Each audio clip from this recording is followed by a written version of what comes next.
할렐루야. 네, 오늘 기도는 하나님의 일이다 연속 설교 11번째 시간입니다. 우리 오늘도 한번 크게 우리 설교 제목을 선포하고 말씀을 받았으면 좋겠습니다. 우리 다 같이 한번 선포합시다. 기도는 하나님의 일이다. 아멘. 그렇습니다. 오늘도 기도는 하나님의 일입니다. 사람의 일이 아닙니다. 우리가 지금까지는 기도를 사람의 일이라고 여겼습니다. 나에게 어떤 문제가 생기고 어려움이 와서 하나님의 도움을 구하는 것이다 라고 생각하고 기도했습니다. 물론 우리는 소극적으로 얼마든지 기도를 그렇게 여길 수 있습니다. 그러나 우리는 모든 측면이 다 소극적인 면이 있고 적극적인 면이 있거든요. 기도도 마찬가지입니다. 우리가 소극적으로는 기도가 내 개인의 문제와 내 어려움을 해결받는 믿음의 좋은 방편입니다. 그러나 좀 더 적극적으로 우리가 기도를 살펴보면 기도는 물론 우리에게 어떤 문제가 생기고 어려움이 생겨서 기도하지만 그 일은 사람의 일이 아니라 하나님의 일이다. 하나님이 먼저 뜻을 정하시고 우리로 기도하게 하는 기도는 하나님의 일입니다. 그리고 기도가 사람의 일이 아니라 하나님의 일이라고 아는 것은 단순히 지식의 차원이 아니라 이것은 우리의 기도의 삶에 놀라운 변화가 생기는 거죠. 첫 번째로 우리가 기도가 하나님의 일이라고 깨닫게 되면 이제는 기도가 일이 아니라 사명이 됩니다. 기도가 사명이 됩니다. 이제까지는 우리가 기도가 일이었습니다. 그것도 나의 일이었습니다. 나에게 어떤 어려움이 생기고 문제가 생겼을 때 이 일을 해결해야 되겠구나, 기도로 해결을 해야 되겠다는 사람의 일이었죠. 그러나 알고 보니까 물론 문제가 있고 어려움이 있어 기도하지만 그 모든 문제와 어려움을 통하여서 기도하게 하신 것은 하나님의 뜻이고 그 기도를 통하여 하나님의 뜻이 이루어지는 기도는 하나님의 일이다. 하나님을 위한 일이다. 하나님의 뜻이 이루어지는 것이다 라고 깨닫게 될 때 이제 기도는 더 이상 나만을 위한 일이 아니라 하나님을 위한 사명입니다. 기도가 사명입니다. 저는 우리 한빛교회가 기도하는 사람이 많아질 뿐 아니라 더 나아가서는 이제 기도가 사명인 기도의 사명자가 많아지시기를 그리스도 예수의 이름으로 축원합니다. 기도가 하나님의 일이라고 깨닫게 되면 두 번째는 어떤 유익이 있느냐? 기도가 자랑이 됩니다. 기도가 자랑이 됩니다. 이제까지는 우리가 기도를 한다라고 하는 것은 기도해야 될 어떤 어려움이 있는 거죠. 나에게 문제가 있는 거죠. 그리고 그 문제는 늘 우리에게 참 아픔입니다. 그죠? 아픔이에요. 고통이었고요. 그래서 기도하는 분들이 그 기도함을 그렇게 드러내는 것을 우리가 썩 반가워하지 않습니다. 그건 이건 내가 감당해야 될 문제이지. 그리고 나에게 이런 상처가 있고 이런 아픔이 있는 것이 뭔지 말할 수 없는 내 마음의 안타까움으로 남아있지. 그것을 우리가 막 나에게 이런 기도 제목이 있습니다, 내가 이렇게 기도합니다라고 우리가 남 앞에 드러내는 일이 그렇게 쉽지 않았습니다. 그래서 기도하는 분들은 그냥 내가 이것은 감당해야지 이런 마음으로 기도했는데 이제 우리가 내가 어떤 고통과 고난 가운데 기도할지라도 나에게 기도하게 하신 분이 하나님이시고 나의 기도를 통하여 하나님의 뜻이 깨달아지는 것이 우리에게 밝혀지면 그때부터 내 기도하는 일은 자랑이 된다. 그 나의 자랑이 아니라 하나님의 자랑입니다. 기도하는 것은 이제 나를 통하여 하나님의 뜻이 이루어지는 것이고 나를 통하여 하나님이 증거되는 것이다. 저는 축복하기는 여러분 더 많이 기도하셔서 하나님의 복과 은혜를 누리시되 그 복과 은혜가 여호와의 복이고 여호와의 은혜인 것을 자랑하시기를 바랍니다. 이제 우리는 기도하는 일을 자랑하게 되었어요. 그죠? 그전에는 기도하는 일이 그렇게 썩 우리에게 드러낼 수 있는 일이 아니었어요. 그러나 이제는 기도하게 하는 분이 하나님이시고 기도를 통하여 하나님의 뜻이 이루어지고 하나님의 영광이 나타나는 것이기 때문에 이제 우리는 자랑스럽게 기도할 수 있게 되었고 기도함을 우리가 온 열방에 선포하게 된 거죠. 이제는 우리가 기도하는 일이 우리의 자랑이 아니라 하나님의 자랑이 되는 줄로 믿습니다. 그래서 왜? 사람의 일이 아닙니다. 이게 하나님의 일이기 때문이죠. 축복하기는 여러분 안에 날마다 때마다 기도가 자랑이 되시기를 그리스도 예수의 이름으로 축원합니다. 세 번째, 우리가 기도가 사람의 일이 아니라 하나님의 일이라고 깨달아지면 이제는 기도가 감사가 됩니다. 기도가 감사가 됩니다. 지금까지는 우리가 기도하게 될 때에 어떤 문제가 생겨서 기도하고 어떤 어려움이 닥쳐서 기도하기 때문에 기도하는 사람들에게는 언제나 마음에 어떤 원망이 있습니다. 하나님, 왜 내게 이런 고난이 찾아왔지요? 어떤 원망이 있고 또 그 마음에 어떤 불평함이 있습니다. 왜 내게 이런 환난이 찾아왔을까? 많은 기도자들이 그런 원망을 가졌어요. 마음에 불평을 가졌습니다. 그런데 이제 우리가 기도가 하나님의 일이라는 것을 깨닫고 보니 우리가 어떤 고난과 환난 때문에 기도할지라도 기도하게 하는 것은 하나님의 요청이고, 기도는 응답이 예비되어 있고, 기도는 하나님의 뜻이 먼저 있어서 반드시 응답되는 것을 깨닫게 될 때에 우리가 환난과 고난으로 인하여 기도할지라도 기도하게 하는 것은 하나님의 뜻이고, 기도를 통하여 하나님이 이루어지는 것이므로 말미암아 이제 우리는 감사할 수 있는 거죠. 아멘이시죠? 기도해야 응답이 있는 것이 아니라 하나님이 이미 응답을 예비해 두시고 기도하게 하는 것이므로 기도자들은 감사할 수 있습니다. 자, 이제 이렇게 정리가 되고 보니까 말씀들이 더 깨달아지는 거 아니겠습니까? 빌립보서 4장 6절에 아무것도 염려하지 말고 다만 모든 일에 기도와 간구로 너희 구할 것을 감사함으로 하나님께 아뢰라 그랬잖아요. 이제 우리는 깨닫게 되었습니다. 왜 기도를 감사함으로 아뢰는가? 그렇습니다. 기도가 사람의 일이라면 우리는 때로 원망할 수 있고 때로는 불평할 수 있습니다. 그러나 이제는 기도가 하나님의 일이기 때문에 기도하는 것이 복이고 기도하는 것이 하나님의 은혜이기 때문에 감사함으로 기도한다는 거죠. 아멘이시죠? 사랑하는 성도 여러분, 우리가 날마다 때마다 더 말씀을 통하여 기도가 사람의 일이 아니라 하나님의 일임을 깨달았어.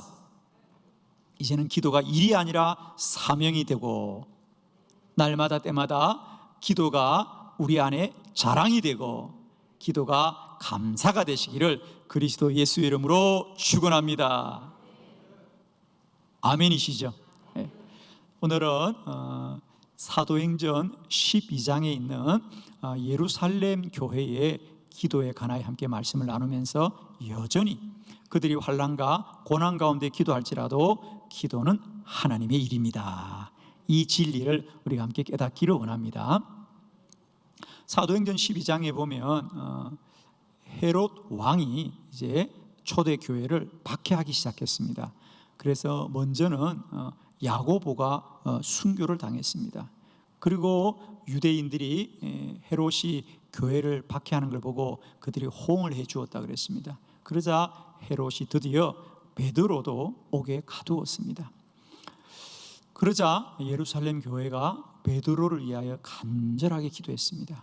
그러자 하나님이 천사를 보내어서 베드로를 옥에서 구원하여 주었습니다. 그런데 오늘 성경에 보니까 베드로도 하나님이 하시는 일이 너무도 놀라워서 이것이 생시인 줄을 알지 못하고 내가 환상을 보는가 하더라. 즉 내가 꿈을 꾸는 것 같다는 거죠.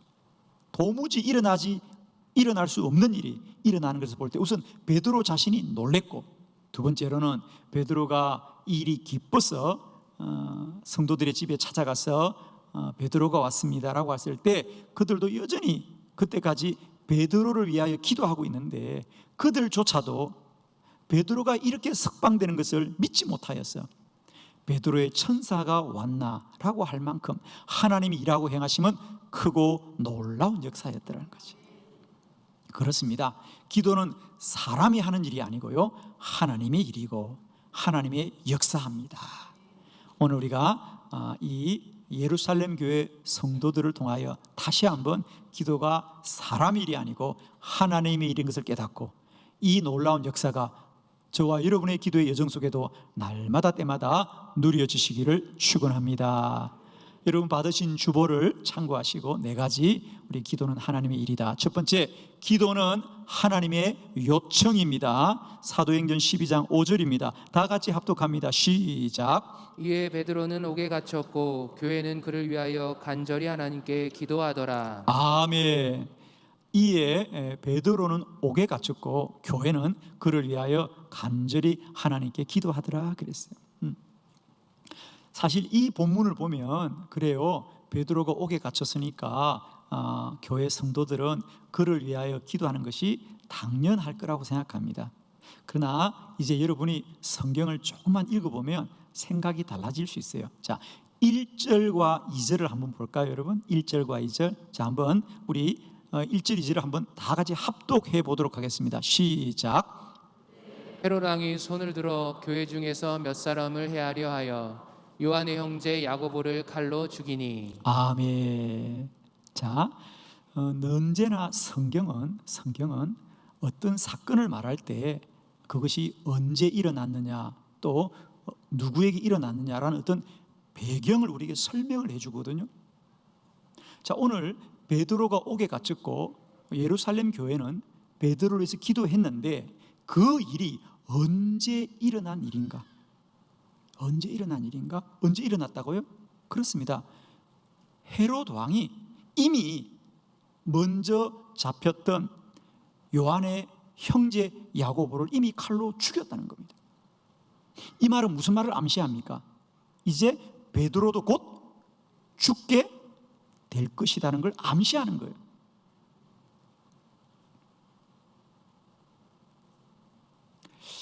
자, 여러분이 전혀 동의가 안 되는 것 같은데요.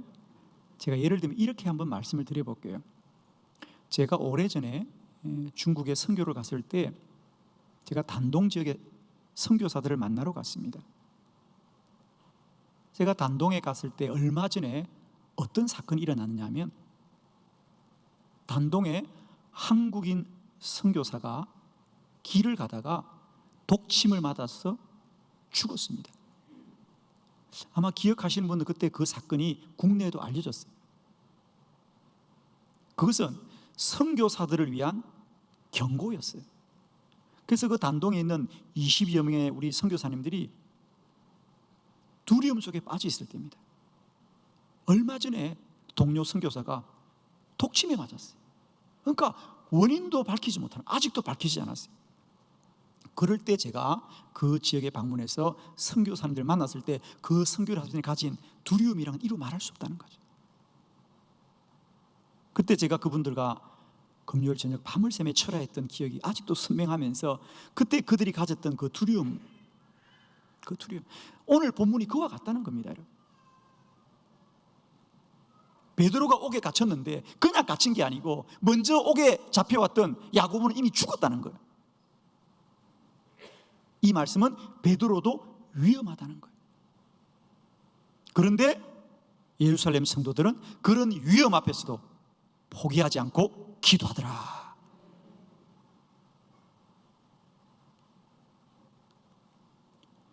먼저 잡혀온 야고보도 죽었으니까 우리 사도도 죽겠구나 이렇게 그냥 걱정하는 것이 아니고 그들은 그런 절망적인 상황 속에서도 하나님이여 도와주옵소서 기도했더라는 거예요, 여러분.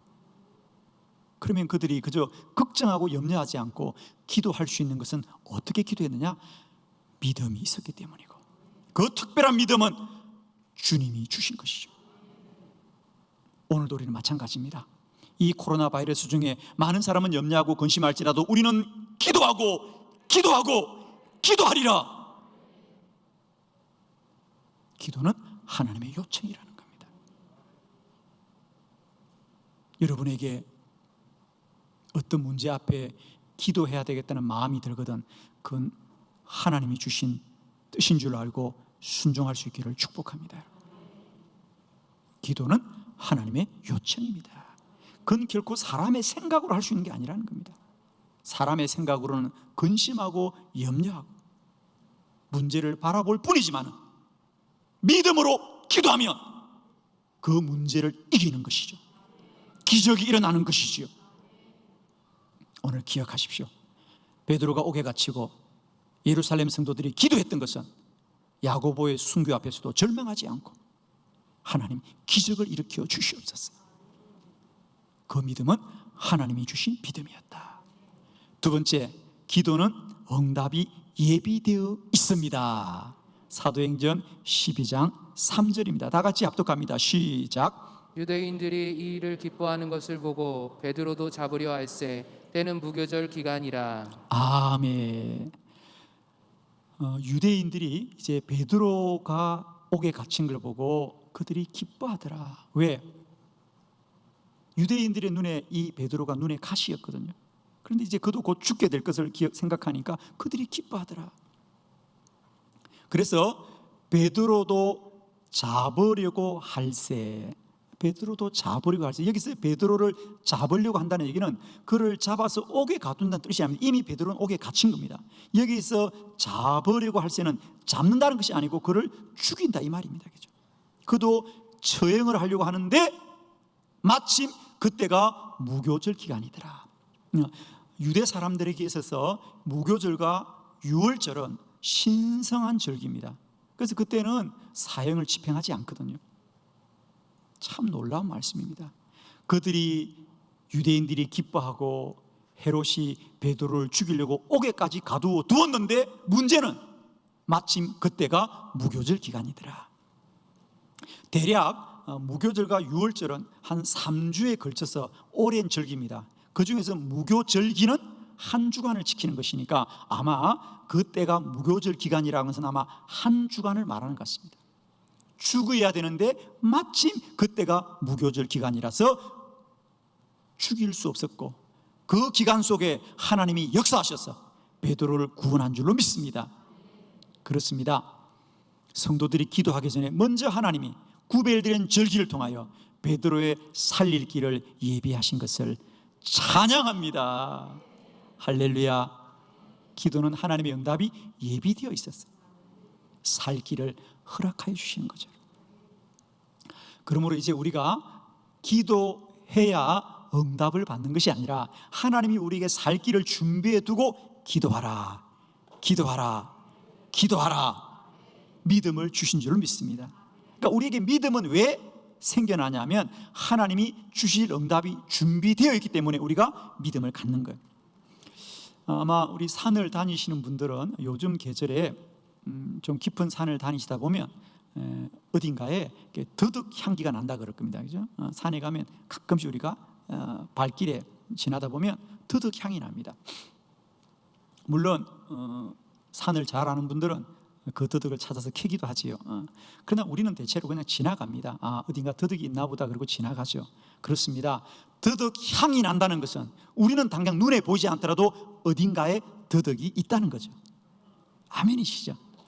그와 같이 여러분의 삶에 어딘가에서 하나님이 응답 주실 것을 생각하고 마음에 떠오른다면 반드시 응답이 있기 때문에 믿음으로 느끼는 거예요. 믿음으로 느끼는 거예요. 그게 기도예요, 여러분. 세상 사람들은 문제 앞에 걱정하고 근심하고 염려하지만 우리가 기도하는 것은 하나님이 우리 안에 믿음을 주신 것이고 그 믿음은 그냥 오는 것이 아니라 어딘가에 응답이 있기 때문에 우리는 기도하면 될 것 같다, 기도하면 하나님이 도와줄 것 같다, 기도하면 기적이 일어날 것 같다 라는 믿음이 내 안에 마음과 생각을 움직이는 것이 기도인 줄로 믿습니다. 기도는 응답이 예비되어 있습니다. 세 번째, 기도는 하나님의 뜻이 먼저 있습니다. 사도행전 12장 18절로 19절을 교독합니다. 18절, 날이 새매 군인들은 베드로가 어떻게 되었는지를 알지 못하여 적지 않게 소동하니 헤롯이 그를 찾아도 보지 못하매 파수꾼들을 신문하고 죽이라 명하니라. 헤롯이 유대를 떠나 가이사랴로 내려가서 머무니라. 아멘. 기도는 하나님의 뜻이 먼저 있습니다. 우리가 어떤 생각으로 기도할지라도 우리는 우리의 기도 속에 우리의 뜻만 있는 것이 아니라 하나님의 뜻이 먼저 있어서 기도는 반드시 하나님의 뜻이 이루어지는 것입니다. 오늘 본문도 마찬가지입니다. 예루살렘 성도들은 베드로가 옥에 갇혔고 그들은 오직 하나, 하나님 우리 사도를 구원해 주세요, 우리 사도 베드로를 옥에서 구원해 주세요. 그렇게 기도했습니다. 그래서 과연 하나님이 천사를 보내어 베드로를 구원해 준 줄로 믿습니다. 그런데 성경은 거기서 끝나지 않는다는 거죠. 물론 베드로도 구원을 받았지만 더 중요한 건 여기 있다는 거죠. 이제 베드로가 옥에서 나간 다음 날 그 감옥은 이제 큰 소동이 벌어진 거죠. 베드로가 어떻게 된 거냐? 아무도 알 길이 없어요. 그래서 거기 19절에 보면 헤롯이 그를 찾아도 보지 못하며, 헤롯이 그를 찾아도 보지 못한다. 저는 이 본문이, 이 번역이 제 마음에 들지 않아요. 왜? 너무 소극적으로 번역한 거예요. 이 말은 마치 베드로가 참 그 헤롯이 베드로 어디 갔냐? 모르겠는데요. 알았다. 이 정도로 생각하는 것 같아요. 그게 아니거든요. 자, 표준 세번역으로 헤롯이 얼마나 놀랐는지 한번 볼까요? 자, 똑같은 본문을 우리 표준 세번역으로 한번 보도록 하겠습니다. 다 같이 시작. 헤롯은 샅샅이 찾아보았으나 베드로를 찾지 못하고 경비병들은 문초한 다음에 명령을 내려서 그들을 사형에 처하였다.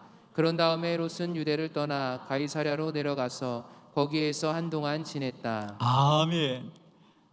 헤롯은 베드로를 샅샅이 찾아보았으나 베드로를 찾지 못하더라. 헤롯이 베드로 어디 갔냐? 베드로 어디 갔냐? 베드로를 샅샅이 찾았는데 끝내 찾지 못합니다. 너무 화가 났어. 경비병들을 다 죽여라. 그리고 더 중요한 건 그런 다음에 헤롯은 유대를 떠나 가이사라로 내려가더라. 좋은 말이니까 아멘이에요. 자, 물론 이 본문이 여러분에게는 전혀 아직 정리가 안 될 겁니다. 헤롯이 유대를 떠나 가이사라로 갔다고? 여러분의 생각엔 그저 다른 곳으로 이동했다고 생각하는데 이 본문이 우리에게 말하고 싶은 건 이런 겁니다. 자, 가이사라, 우선 기억나는 건 가장 가까이 사도행전 10장에 보면 백부장 고넬료가 있던 곳이 가이사라고, 백부장, 로마의 백부장이죠. 백부장이 왜 가이사라에 있느냐? 가이사라는 해안 도시고요, 로마와 선박이 왔다 갔다 하는 곳이고, 그래서 헤롯의 총독의 관저는 실상 예루살렘에 있는 것이 아니라 가이사라에 있었습니다. 그러니까 즉 헤롯은 원래 가이사라에 머물다가 교회를 박해하기 위해서 예루살렘에 와서 야고보도 죽이고 이제 베드로도 죽이려고 하는데, 베드로가 옥에서 나간 일이 아무리 생각해도 알 수가 없고 이것이 하나님의 역사인 걸 알 때에 헤롯은 더 이상 교회를 박해하기를 포기하고 가이사라로 돌아갔다 그 말. 좋은 말은 아멘 합시다. 여기서 머물지 않습니다. 즉 헤롯은 더 이상 교회를 핍박하는 것을 더 이상 할 수 없더라는 거죠. 그래서 그는 가이사라로 내려갔고, 내려갔을 뿐 아니라 사도행전 12장은 무엇으로 결론을 내리느냐? 우리 12장 23절로 24절 마저 함께 교독하기를 원합니다. 23절, 헤롯이 영광을 하나님께 돌리지 아니함으로 주의 사자가 곧 친히 벌레 먹혀 죽었느니라. 하나님의 말씀은 흥황하여 더하더라. 아멘. 사도행전 12장은 예루살렘 성도들의 기도로 시작하여 사도 베드로의 석방과 헤롯의 죽음으로 끝나고 마지막 결론, 하나님의 말씀은 더욱 흥황하여 더하더라. 아멘. 기도는 모든 대적을 이기는 능력이 될 줄로 믿습니다. 그렇습니다. 예루살렘 성도들은 사도 베드로의 석방을 위해서 기도하였지만 하나님은 하나님의 뜻을 이루시는 주의 교회를 힘있게 하여 주시고 대적을 멸하여서 주의 교회를 더 든든히 세워가시고 하나님의 말씀은 흥황하여 더하는 역사가 임하더라. 기도는 하나님의 뜻이 먼저 있고 하나님이 그 뜻을 이루시는 줄을 믿습니다. 기도는 하나님의 뜻이 먼저 있습니다. 아멘이십니다. 네 번째, 그러므로 기도는 반드시 응답됩니다. 사도행전 12장 6절로 10절을 교독합니다. 6절, 헤롯이 잡아내려가는 그 전날 밤에 베드로가 두 군인 틈에서 두 쇠사슬에 매여 누워 자는데 파수꾼들이 문 밖에서 옥을 지키더니 호련히 주의 사자가 나타나매 옥중의 광채가 빛나며 또 베드로의 옆구리를 쳐 깨워 이르되 급히 일어나라 하니 쇠사슬이 그 손에서 벗어지더라. 천사가 이르되 띠를 띠고 신을 신으라 하거늘 베드로가 그대로 하니 천사가 또 이르되 겉옷을 입고 따라오라 한데 베드로가 나와서 따라갈새 천사가 하는 것이 생시인 줄 알지 못하고 환상을 보는가 하니라. 이에 첫째와 둘째 바수를 지나 시내로 향한 쇠문에 이르니 문이 저절로 열리는지라 나와서 한 거리를 지나며 천사가 곧 떠나더라. 아멘. 기도는 반드시 응답된다. 자, 오늘 우리가 6절로부터 10절까지 읽은 말씀은 왜 어떤 의미입니까? 그렇습니다. 베드로가 옥에 갇힌 것이 얼마나 철저한 구속이었는가, 얼마나 사람들이 베드로를 철저하게 옥에 가두어두었는가.